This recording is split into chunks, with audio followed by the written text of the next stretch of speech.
আমরা উচ্চতর গণিতের আজকে তৃতীয় অধ্যায় বীজগাণিতিক রাশি কি বলছি বীজগাণিতিক রাশি দ্বিতীয় অধ্যায় বীজগাণিতিক রাশি এই চ্যাপ্টার নিয়ে আমরা আলোচনা করব ইনশাআল্লাহ। উচ্চতর গণিত বীজগাণিতিক রাশি বা অ্যালজেব্রিক এক্সপ্রেশন। বীজগাণিতিক রাশি নিয়ে যদি আলোচনা করতে যাই, এখানে আমাদের দুই ধরনের পার্ট আছে। কয় ধরনের পার্ট আছে? দুই ধরনের। এখান থেকে দুই টাইপের প্রশ্ন হয়। একটা টাইপের প্রশ্ন না, এই যে একটা টাইপের নাম হলো আংশিক ভগ্নাংশ। একটা টাইপের নাম কি? আংশিক ভগ্নাংশ। আরেকটা টাইপ হলো উৎপাদক বিশ্লেষণ। একটা টাইপ কি? উৎপাদকে বিশ্লেষণ। এখন আংশিক ভগ্নাংশ আর উৎপাদক বিশ্লেষণ এই দুটোর ভিতরে পার্থক্য নাই।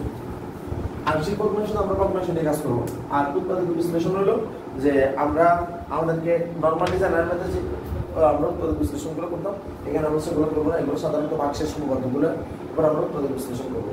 কিন্তু যেটা আমার মাথায় বিষয়টা হলো আংশিক ভগ্নাংশ, এখান থেকে প্রশ্ন আসবে একটু 100% শিওর, এবং সেটা যদি ফুল সিলেবাসে হয়ে থাকে। তবে আংশিক উৎপাদক বিশ্লেষণ এখান থেকে প্রশ্ন হয় আবার হয় না। ফুল সিলেবাস হলে মাঝে মাঝে প্রশ্ন দেখা যায় অথবা দেখা যায় না, কিন্তু শর্ট সিলেবাসে এটাকে প্রায় দেখা যাবে। মানে এই দুটো থেকে আমাদের প্রশ্ন আসবে একদম নির্ঘাত ইনশাআল্লাহ আমাদের যে ইয়া হবে, এটাকে বলে যে এই মানে ফুল সিলেবাস শর্ট সিলেবাস আমাদের ফুল এখান থেকে প্রশ্ন আসবে, আর এখান থেকে আমাদের এমসিকিউ আসে প্রশ্ন করতে পারে। ঠিক আছে, তো আমরা যদি আগে বীজগাণিতিক রাশি এই চ্যাপ্টারটা আলোচনা করতে যাই, আমি প্রথমে আংশিক ভগ্নাংশ দিয়ে শুরু করবো। তো আংশিক ভগ্নাংশ দিয়ে শুরু করলেও এই চ্যাপ্টারের কিছু বেসিক কথাবার্তা আছে। সেই বেসিক কথাবার্তা নাম হলো, সেটা হলো এখানে যে দুইটা জিনিসের কথা বলা হয় সেটা হলো প্রথমটা, তার নাম হলো বহুপদী। কি বলছি? বহুপদী। তার নাম কি বলছি? বহুপদী। ঠিক আছে, তো বহুপদী নিয়ে যদি আমরা কথা বলতে, বহুপদী মানে কি? যখন আমাদের একাধিক পদ থাকবে, যখন আমাদের একাধিক পদ থাকবে। এখন কোন একটা বীজগাণিতিক সমীকরণ, যেমন আমি যদি বলি যে a প্লাস b, এখানে একটা পদ আছে, দুইটা পদ আছে। কিন্তু আমি যদি বলি যে a b, তাহলে এখানে মাত্র একটা পদ। দুইটা এখানে চলক আছে কিন্তু পদ কয়টা? একটা। এখানে দুইটা চলক আছে কিন্তু পদ দুইটা। আবার আমি যদি বলি যে a বিয়োগ b, এখানে কিন্তু আবার দুইটা পদ। কিন্তু আমি যদি বলি যে a ডিভাইডেড বাই b, তখন আবার কি? একটা পদ। অর্থাৎ এখান থেকে আমি দেখতেছি প্লাস এবং মাইনাস এই দুইটা মূলত আমাদের পদের সৃষ্টি করে, আর গুণ এবং ভাগ এগুলো আমাদেরকে এক পদীকরণ করে। কথাই বোঝা যাচ্ছে? অর্থাৎ গুণ আর ভাগ কি করে? একটা পদে বানায়, আর প্লাস আর মাইনাস আমাদের দুটো পদ কি করে? সৃষ্টি করে। কথাই বোঝা গেছে? তবে এখানে আমাদের এই জিনিসটা তো সিম্পল কথা, যেটা আমাদের ধরো 6, 7 বা 8 এ পড়ানো হয়, এই 6, 7 এ পড়ানো হয়। কিন্তু আমরা যদি এখানে বহুপদী নিয়ে আলোচনা করতে যাই, তাহলে বহুপদীতে এখানে ওরা আমাদেরকে শেখায়, বহুপদী হলো সেটা যেখানে চলকের মাত্রা হয় অঋণাত্মক পূর্ণ সংখ্যা। কি বলছি? চলকের মাত্রা হয়, কি বলছি? চলকের মাত্রা হবে অঋণাত্মক পূর্ণ সংখ্যা। এটা হলো বহুপদী চিনার উপায়। আর বহুপদীগুলোর ভিতরে একটা কথা হলো, সেটা হলো বহুপদীর প্রত্যেকটা পদ হবে, যদি x চলকের হয় তাহলে সেটা cx two the power p, এটাকে ফলো করবে। যদি দুই, এটাকে বলে যে দুই চলকের হয় তাহলে প্রত্যেকটা পদ হবে cx two the power p y to the power q। আর যদি তিন চলকের হয় তাহলে সেটা হবে cx two the power p y to the power q এবং z to the power r। সবসময় মাথায় রাখবেন আমাদের এই যেটা p হলো অঋণাত্মক পূর্ণ সংখ্যা। কি বলছে? অঋণাত্মক পূর্ণ সংখ্যা। তার অঋণাত্মক পূর্ণ সংখ্যা মানে কি? আমাদের এখানে যে পিটা আছে, এই পিটা হলো গ্রেটার দ্যান অর ইকুয়াল 0 এবং p বিলংস টু স্বাভাবিক সংখ্যা। কি বলছি?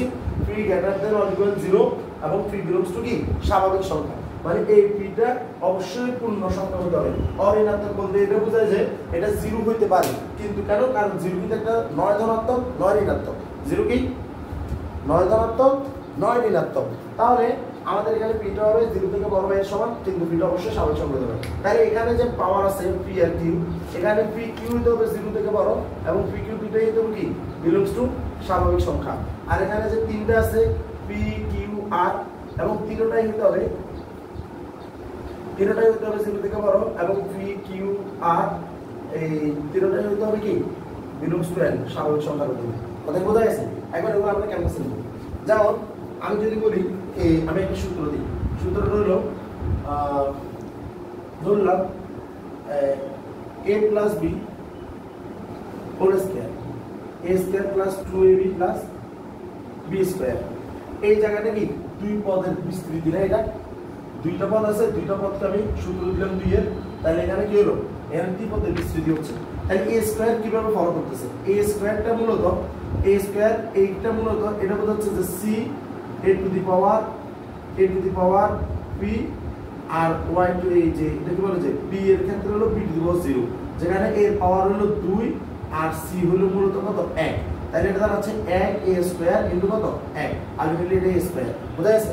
আবার 2ab টা কি বোঝাচ্ছে c a to the power p b to the power কত q, তাহলে এটা মূলত c বোঝাচ্ছে যে c মান হলো 2, কারণ c কি c হলো ধ্রুবক, c হলো কি ধ্রুবক যেটা সহগ বলে, এটা ধ্রুবক বোঝায় মানে এটা সংখ্যা এবং এটা কি বলে সহগ বলে, এটা কি বলে সহগ বলে। তাহলে c হলো কোএফিশিয়েন্ট সহগ যেটা চলক দুইটার পূর্ববর্তী, c এর মান হলো 2, এর মান হলো এখানে কত এর মান হলো এই তো এই থাকবে এটা চলক, এই যেটা p বলতেছি p এর মান হলো এখানে কত 1, আর b যেটা বলতেছি b এর মান এখানে কত 1। আবার উপর থেকে b স্কয়ার বলতে কি বোঝাচ্ছে c a to the power p b to the power কত q, তাহলে c এর মান হলো এখানে 1, এর উপরে পাওয়ার মূলত হলো 0, b এর উপরে পাওয়ার যেটা q সেটা বলতেছি আমরা স্কয়ার, তাহলে a টু দি পাওয়ার 0 মানে মূলত কত 1, তাহলে 1 আলটিমেটলি এটা দেখা যাচ্ছে যে a square plus 2ab plus b square. কথা কি বোঝা গেছে কেন হিসাব করতেছি। ঠিক তো দ্রুপ আমরা যদি এই সূত্রে যাই a প্লাস আচ্ছা আর কোনো সূত্র দরকার নেই, শুধু জাস্ট এইটুকু বোঝার জন্য যে আমাদের ভিতরে যতগুলো রাশিমালা থাকে সাধারণত, যেমন আমি যদি বলি যে x³ plus y³ plus z³ plus 3xy plus 3yz plus 3zx plus 6xyz, তো এখানে আমি যদি জাস্ট একটা পার্টিকুলার এ আমি আলোচনা করি যে আমাদের ধরলাম যে z³ এই z³ হলো আমাদের এখানে বোঝাচ্ছে যে এই c x to the power p y to the power q z to the power r আসছে না স্ক্রিনে। তাহলে এই c মান হলো এখানে মূলত 1, x to the power p মানে হলো x to the power 0, y to the power 0 আর z টু দি পাওয়ার কত 3, তাহলে এটা মানে এটা মানে তাহলে ultimately z to the power 3 মানে z কিউব টা এখানে কাজ করতেছে বুঝা গেছে এটা। আবার ঠিক তো 6xyz ওইটা কি কাজ করতেছে 6xyz, এটা দ্বারা বোঝাচ্ছে যে c মান হলো 6, x to the power 1 y to the power 1 z to the power 1, তাহলে এই যে পাওয়ার 1 পাওয়ার 1 পাওয়ার 1 1 1 যেটা দেখা যাচ্ছে বুঝা গেছে। তাহলে এটা হলো কি বহুপদী, এই ব্যাপারগুলো মানে যে বহুপদী আমরা সিদ্ধান্ত করি কি যদি কোনো চলক থাকে এবং চলকের মধ্যে যদি অরিহত কোনো সময় তাহলে সেটাকে বহুপদী বলে। এখন কথা হলো আমাদের তো পরীক্ষা এগুলো এভাবে দিলাম, পরীক্ষা আমাদেরকে টেস্ট করবে, আমাদেরকে এমসিকিউ দিবে, এমসিকিউ কিভাবে দিবে আমাদেরকে বলবে যেমন root over of a 7 root a, আমাকে এটা বলবে তো 7 root a এটা দেখলে আমাদের মধ্যে কি আসে 7 এর 2 এর মধ্যে হাফ না, এটা তো আসে, তাহলে এর উপর পাওয়ার কত হাফ, হাফ এটা কি পূর্ণ সংখ্যা, এটা পূর্ণ সংখ্যা না, তাহলে আমাদের এটা বহুপদী নয়, এটা কি নয় বহুপদী নয়। কিন্তু যদি এইভাবে আমাদেরকে দেয় যেমন এটা তাহলে এটা 3 এ 3 আমার কাটা যাবে না, ঘন বলে কাটা যাবে না, আর এটা 7 এ হবে না, তখন পাওয়ারটা দেখ না, তার মানে ডবল বিন্দু থাকবে না, তখন আমরা বুঝবো যে এটা কি বহুপদী বুঝা গেছে। আবার যেমন যদি এরকম করে দেয় 7 ডিভাইডেড বাই 8, এটা কি বহুপদী নয়, এটা যদি আমরা যদি বিশ্লেষণ করতে যাই তাহলে 7 ইনটু -1 তার পাওয়ার কত দাঁড়ায় অরিহত 17 ভাগ হয়ে গেল না, হ্যাঁ তার মানে এটা কি নাই এটা বহুপদী নয়, ঠিক আছে। আবার যেমন আমাদেরকে যদি লিখব যে ab/2 প্লাস 7/c এবার বলবো, তাহলে এখানে c টা কিন্তু ইনভার্স ফর্ম রাইট, তাহলে চলক চলে আসছে না এখানে c, রিমেম্বার প্রতিকূলে তো চলক, প্রতিকূলে কি চলক, এই চলকগুলো করে পাওয়ারটা বলছে আর এটা পূর্ণ সংখ্যা দেব, তাহলে এটার উপর পাওয়ারটা আর এটা পূর্ণ সংখ্যা, কিন্তু এটা তো মূলত বেসিক্যালি 7 c ইনভার্স ফর্ম, তাহলে এটা হবে না। কিন্তু যদি পাওয়ারটা মূলত c/7 তাহলে আমরা এটাকে মেনে নিতে পারতাম, কারণ এটা পাওয়ার মূলত কত 1, ঠিক আছে। তারপর যেমন আমরা যদি ভাবে চিন্তা করি যে 19/4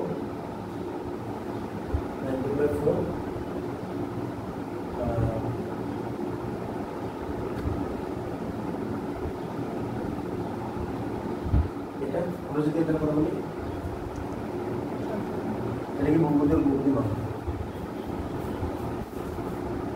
19/4 ওইটা আমাদের আলোচ্য বিষয় না, কিন্তু এই এখানে 4 এখানে 8, তাহলে ভিতরে যেটা পাওয়ারটা কি রুটের থেকে দ্বিগুণ না, আলটিমেটলি এটা দাঁড়াবে কত a স্কয়ার, ঠিক না?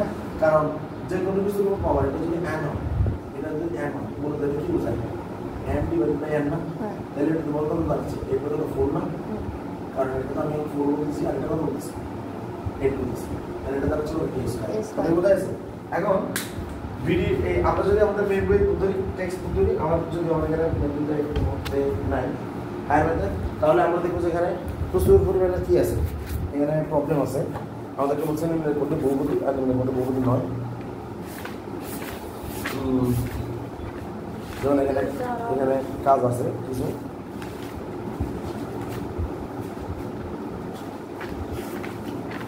মানে এই যে এখানে নিচে কোনটি বহুপদী নির্ণয় করো, এই যে কাজগুলা আশা করি এখন তোমরা আল্লাহর রহমতে বুঝতে পারবে এই যে কাজগুলা, ঠিক আছে? সবগুলো কাজ করা যাবে ইনশাআল্লাহ এখান থেকে। যেমন আমি যদি হুট করে বলি, যেমন এখানে একটা আছে a স্কয়ার প্লাস a, কিন্তু এখানে এই যে a কিউব মাইনাস a, এটা অনেকে বহুপদী হিসেবে ধরে ফেলে, কিন্তু রিমেম্বার এটা কিন্তু ভগ্নাংশে আছে। চলক যদি কোনোভাবে ভগ্নাংশে চলে যায় তখন সে জানলেই থাকুক, তারে আর কোনোভাবে কি বলা যাবে না, বহুপদী বলা যাবে না। কিন্তু এই যে 3x square 2x 3y square, এখানে যে চলকগুলো আছে চলকগুলোর মাত্রা কিন্তু অনির্ণতপূর্ণ সংখ্যা। আবার ঠিক তদ্রূপ এই আমরা যদি যেমন 4/3x - 2y, এখানে ওই যে x এর উপর আমার এখানে ভগ্নাংশ সংখ্যা থাকবে কোনো সমস্যা নেই, কিন্তু পাওয়ারের উপরে তো এই যে চলকের উপরে তো কোনো ভগ্নাংশ নেই। যেমন এটা আবার যে √n-4, আলটিমেটলি n এর উপরে কিন্তু রুটটা কাজ করবে, সুতরাং এটাও কি না বহুপদী নয়। এরকম করে অঙ্কগুলো সুন্দর করে পড়া যায়, বুঝা গেছে? তাইলে আমরা কি শিখলাম এখানে? বহুপদী শিখলাম। তাইলে বহুপদী আমরা চেনার পরে এবার আমরা যে জিনিসটা শিখব সেটা নাম হলো বহুপদী যে রাশির কথাবার্তা। এইটা নিয়ে সিম্পলি কথাবার্তা বললে ব্যাপারটা এরকম। যেমন আমি একটা ইকুয়েশন লিখতেছি 6x² plus 4xy³ plus 7x² plus 8y²। Just আমি লিখলাম, কথা বোঝা গেছে? এখন এই জায়গাতে এটা একটা কি, এটা একটা বহুপদী, এটা একটা কি বহুপদী, আমরা সব জায়গায় লিখতেছি। এখন আমি যদি এটা রং করছি, এটা মধ্যে এটা কিউব দেওয়া ছিল,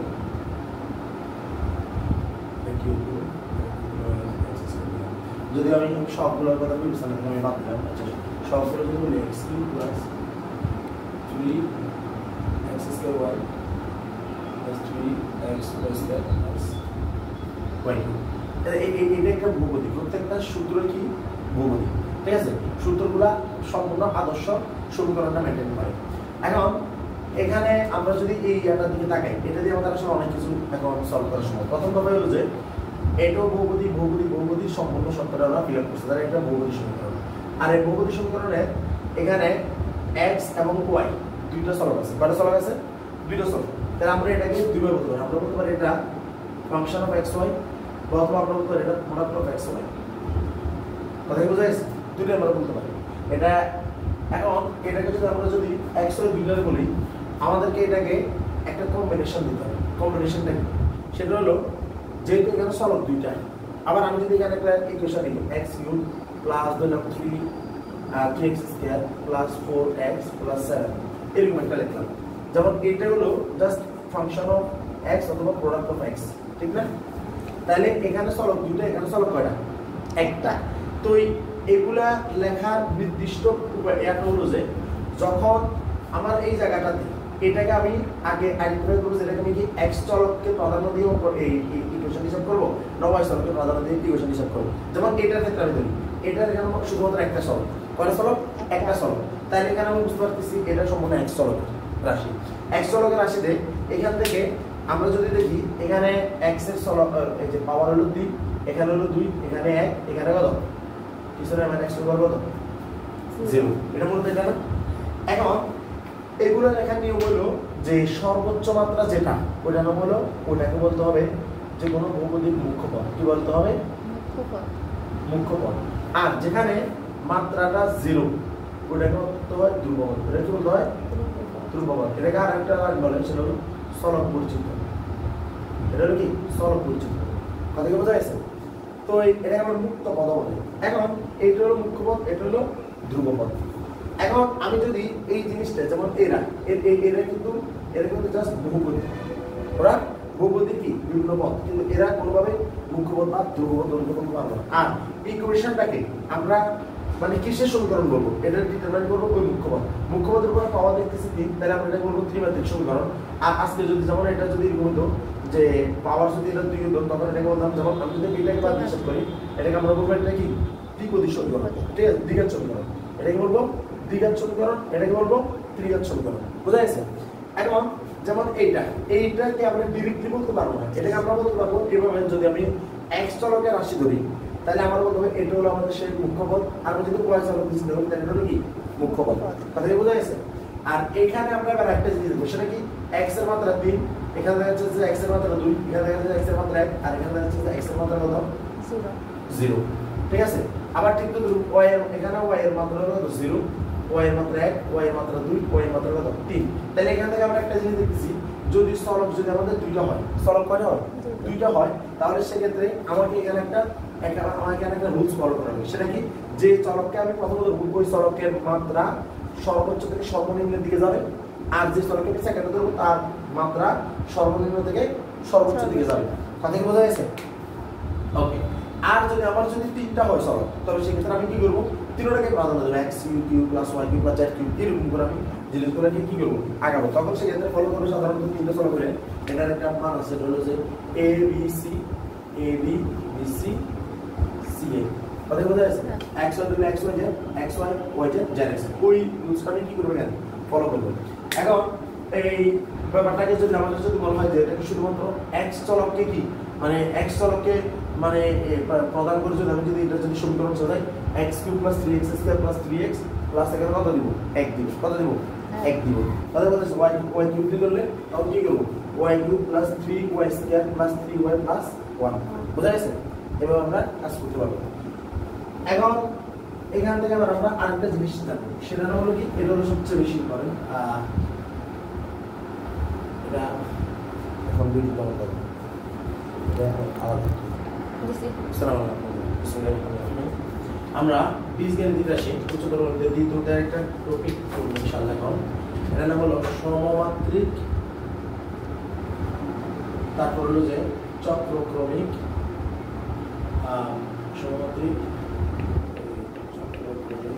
সমমাত্রিক প্রতিসম এরপর হলো চক্রক্রমিক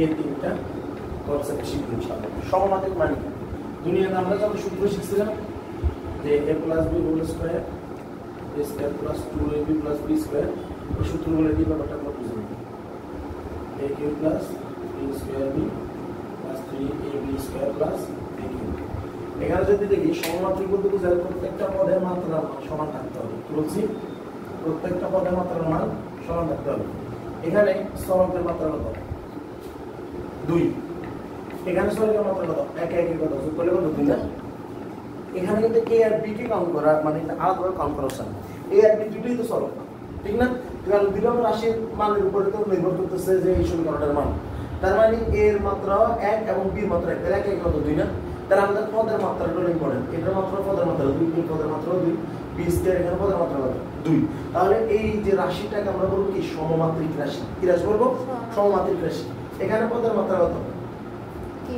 3 এখানে 2 আর এখানে কত 1 তাহলে এখানে পদের মাত্রা কত হবে 3 হবে না এখানে 1 এখানে 2 তাহলে এখানে পদের মাত্রা কত হবে 3 এখানে পদের মাত্রা কত 3 তাহলে 3 3 3 3 তাহলে সমমাত্রিক রাশি না এখন যদি তোমাকে যদি কেউ দেয় এরকম যে বললো যে x cube plus x square plus y cube এটা কি সমমাত্রিক বলবো তুমি কেন বলবো না কারণ এখানে 2 এর জায়গায় কত আছে 3 এর জায়গায় কত আছে 2 এখন যদি ব্যাপারটা যদি বলে বলো যে x cube y plus y cube plus x cube এটা কি তুমি সমমাত্রিক বলবা কেন বলবো না কারণ এখানে 1 আছে তাহলে 3 এখানে কত হয়ে যাবে 4 হয়ে যাবে ঠিক না মাশাআল্লাহ ভেরি গুড তাহলে সমমাত্রিক বুঝা গেছে সমমাত্রিক বুঝা গেছে এখন আমরা যেটা করব এটা নাম হলো প্রতিসম এটার নাম কি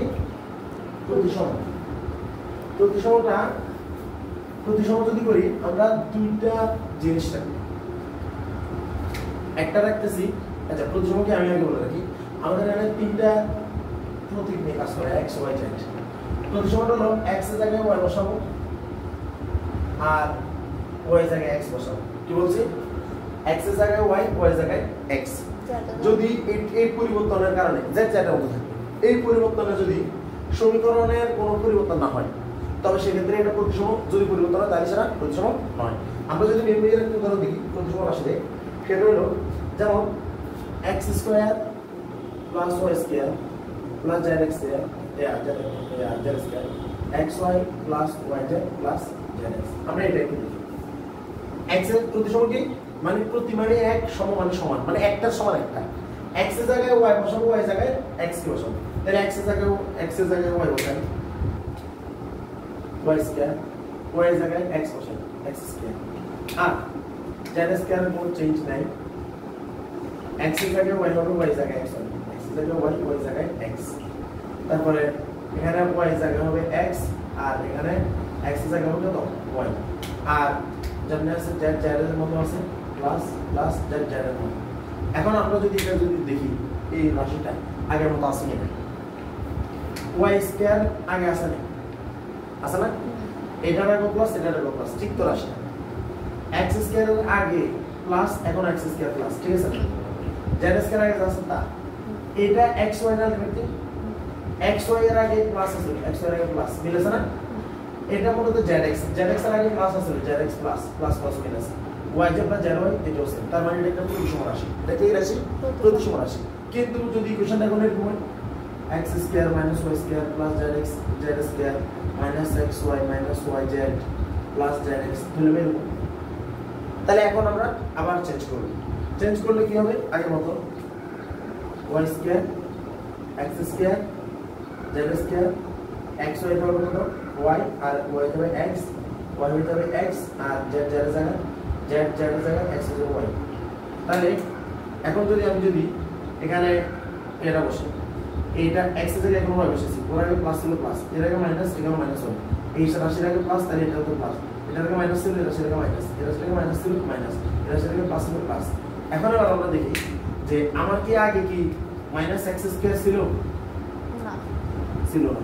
তাহলে এখানেই তো আমার রাশিটা কমে গেছে। এখানে এখন নতুন ওয়াই স্কয়ার, কিন্তু আগে ছিল মাইনাস ওয়াই স্কয়ার ছিল।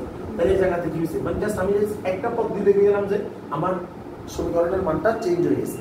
তার মানে এই রাশিটা প্রতিসম রাশি নয়। তবে এটা প্রতিসম নয়, কিন্তু এগুলোর মাত্রা এক এক এক এক এক এক, কিন্তু সবগুলো 2 2 2 2 2, কিন্তু প্রতিসম রাশি।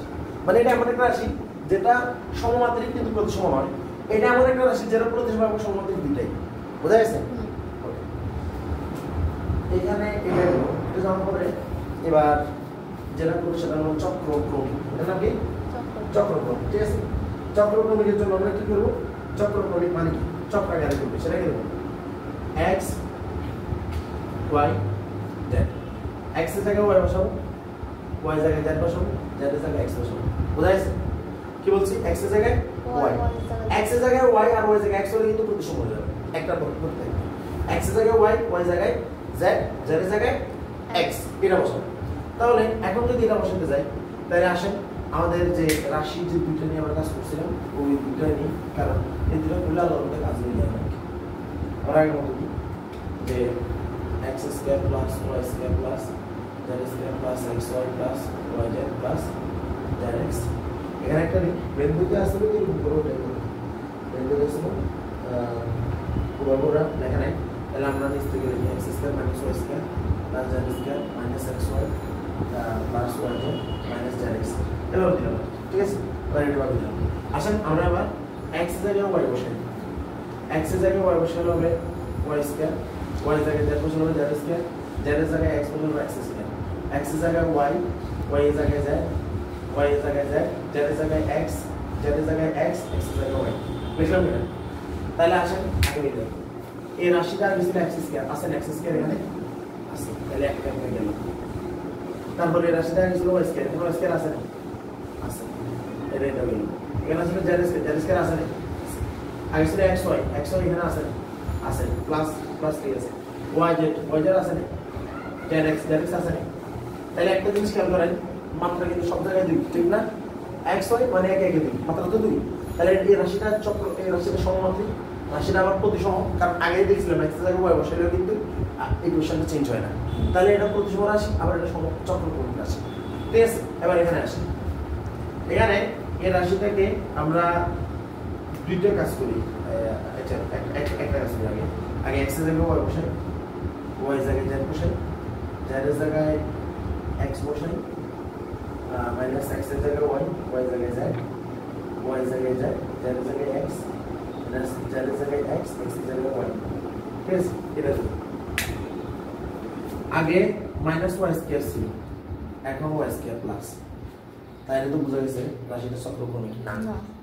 তার মানে যেহেতু রাশিটা চক্রক্রমিক না, আবার আমরা যদি ওই খেয়ালে যাই যে x এর জায়গায় y, y এর জায়গায় x, x এর জায়গায় y, y এর জায়গায় যদি আমি x ধরি, y এর জায়গায় যদি আমি x ধরি, তাহলে দেখা যাচ্ছে যে রাশিটা প্রতিসম হবে, ঠিক আছে? তাহলে এটা এমন একটা রাশি যেটা শুধুমাত্র কি সমমাত্রিক, যেটা শুধুমাত্র সমমাত্রিক। এবার আসি আমরা মেইন বইয়ের একটা অঙ্ক করব, মেইন বইয়ের একটা অঙ্ক আছে। তাহলে বুঝতে গেছে সমমাত্রিক প্রতিসম এটা তাহলে তো পাওয়া গেছে আলাদা মতো, যেহেতু সব সিলেবাস অঙ্কটা খুব ইম্পর্টেন্ট। এখানে একটা ইকুয়েশন আছে, আমরা ইকুয়েশন করি। আচ্ছা, এখানে একটা অঙ্ক আছে, বলছে 30 এর প্রত্যেক বছর সমান কিন্তু প্রত্যেক বছর যখন একটা অঙ্ক দিছে এরকম x square x minus y plus y square এই যে y minus z, তারপর আছে sorry x square y minus z, x square y minus z, y square লেখা আছে z minus x plus z square x square sorry x minus y, z square x minus y। আমরা বলতেছি এই যে রাশিটা, বলতেছে যে রাশিটা রাশিটা চক্রক্রমিক কিন্তু প্রতিসম না, এটা ব্যাখ্যা করে আসি। বলতেছে রাশিটা, ওরা বলতেছে এটা চক্রক্রমিক রাশি, এটা কি রাশি? চক্রক্রমিক রাশি, কিন্তু বলতেছে এটা প্রতিসম না। আসলে দেখি কথাটা সত্য কিনা। তাহলে প্রথমে চক্রক্রমিক, তাহলে x এর জায়গায় কি হবে y, তাহলে y স্কয়ার, y এর জায়গায় কি হবে সরি y এর জায়গায় কি হবে z, আর মাইনাস z এর জায়গায় কি হবে x, এটা না y square z minus x এর মতো রাশি আছে, আছে না? তাহলে প্রথম ধাপ এটা পাস করে ফেলছে, বুঝছ না? আচ্ছা, এরপরে বা এই প্লাসটা বসাবো, প্লাসটা বসালে এটা প্লাস প্লাসটা বসাচ্ছে, y এর জায়গায় z স্কয়ার, z এর জায়গায় হবে x, x এর জায়গায় হবে y, তাহলে z square x minus y plus আছে, আছে না? তাইলে এইটো এটার সাথে মিলে গেল, এটার সাথে মিলে গেল, এখন বাকি আছে আরেকটা, দেখি ওটা মিলে কিনা। এটা হলো এখন এই আর হলো এটা কি z বসাবো x, x এর মধ্যে স্কয়ার, x হবে y, y হবে z, তাহলে এটা মিলে গেছে না? মিলে গেছে তো?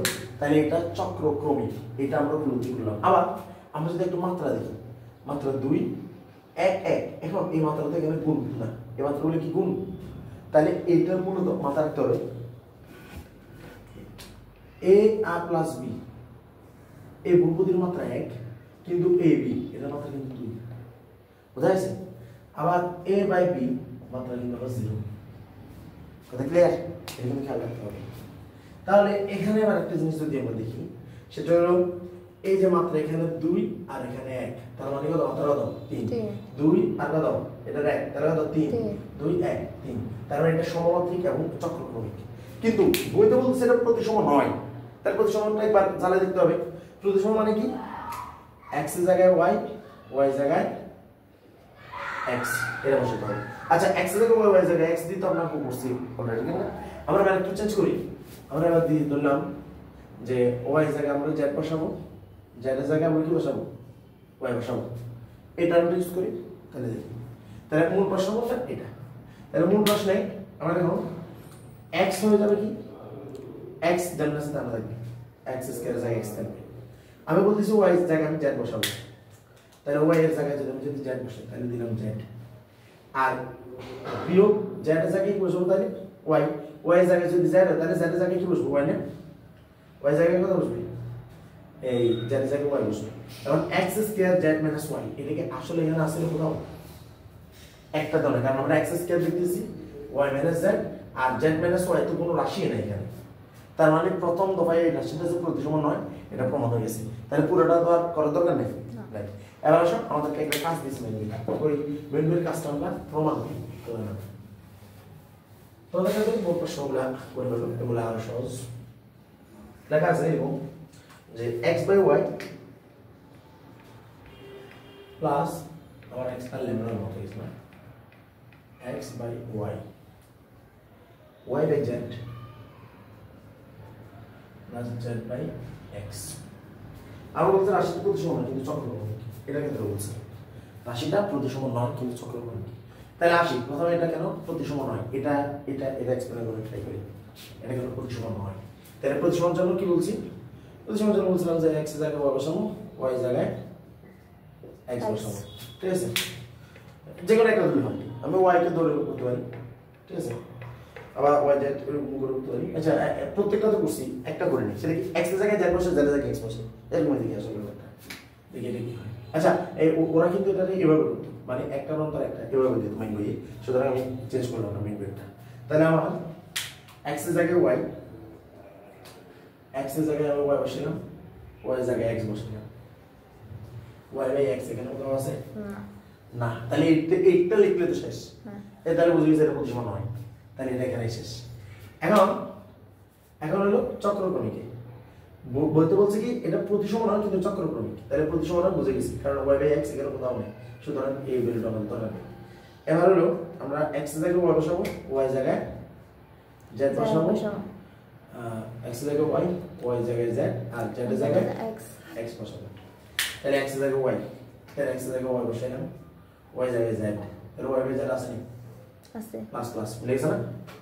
আচ্ছা এবার y এর জায়গায় কত বসাবো, z x, সরি y এর জায়গায় z বসাবো, z এর জায়গায় x, z বাই x আছে না?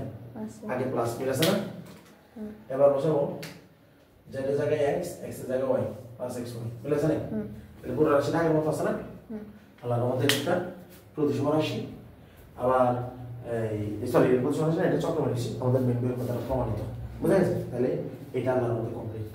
তাহলে এটার মাধ্যমে আমরা সমমাত্রিক ছিলাম, প্রতিসম ছিলাম, চক্রময় ছিলাম। তবে এখানে একটা জিনিস আমরা বলে থাকি, নরমালি আমাদের যতগুলো প্লাসের সূত্র হয়, বর্গ মানে প্লাসের বর্গের সাথে বর্গসূত্র, এগুলো সবগুলো সমান্তরিক, সবগুলো চক্রময়, সবগুলোই প্রতিসম, ঠিক আছে?